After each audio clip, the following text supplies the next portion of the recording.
but two major companies, QINOS and Tritium, have both gone under this week. They're two of the companies that we should be building our future on. Manufacturing companies, James, one of them involved in renewables, the other involved in polyethylene. These are the companies of the future. Jenny George, a former Labor minister, has said, we will not build a future Australia if we don't have enough gas supplies. The clowns that are running the show, the Albanese cabinet, is an absolute farce. They launched Made in Australia as one after another the dominoes come tumbling down around us. Manufacturing ceases to exist in this country because we can't afford the energy. That's what you've done, Labor. That's what you've done, Bowen. You've done it to us. I mean, let's put this also into sort of the broader context, too, of what we've just been talking about. Let's think about what kind of a country Australia is becoming. So it's going to be a country where there's, if Labor has their way, no free speech. You listen to the authorities, you listen to the cops, you do what you're told, you don't get out of line, because that's national unity, where you don't have any sort of manufacturing or economy, adding value to anything, and where all you've just now got, and you're going to see a lot of this in the budget, which is coming up on May 14th, everybody.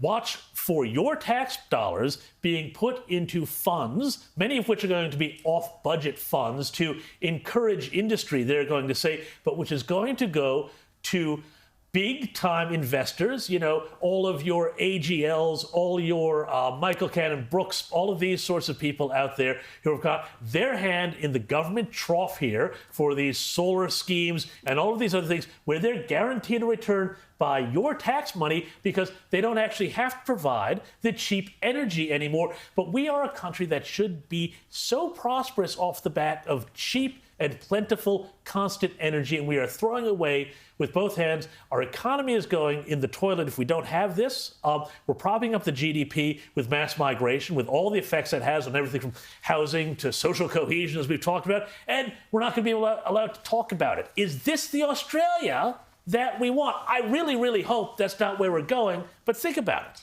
Well, it is the way we're going, Rita, because you have a controlled economy on the one hand and you have a controlled media and what you hear on the other hand. That is the classic, basic formula of communism. Control censorship on the one hand and control the economy on the other and decide who gets what money. James has just described communism. That's what we are getting under this government, and the Liberal Party have to stop it and must win the next election. We've got to get rid of the Teals. They got to go. We've got to get the Liberals to get rid of this government because they're destroying this country in front of our eyes, Rita.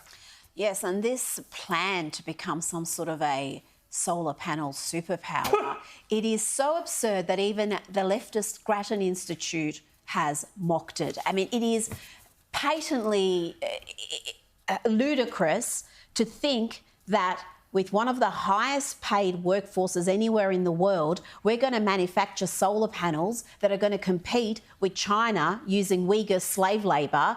And already there's a glut of solar panels around the world, from what we're hearing. So what market are we going to be? And this, they donated, what, $1 billion of our money to that plan?